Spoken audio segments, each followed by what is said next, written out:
Кыргызстандык мушкер Мыктыбек Оролбай уулу UFC'de экинчи ирет жеңишке жетишти. UFC'нин 301-турунда 5-май күнү Бразилиянын Рио-де-Жанейро шаарында өткөн беттеште 70 кг категориядагы салмакта жергиликтүү мушкер Элбес Бреннер менен күч сынашышты.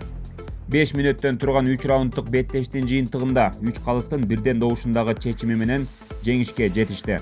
Эскерте кетсек, кыргызстандык мушкер Мыктыбек Оролбай уулу UFC'деги алгачкы беттешин 2023-жылы сербиялык мушкер Уреш Медиш менен өткөрүп жеңип алган болчу.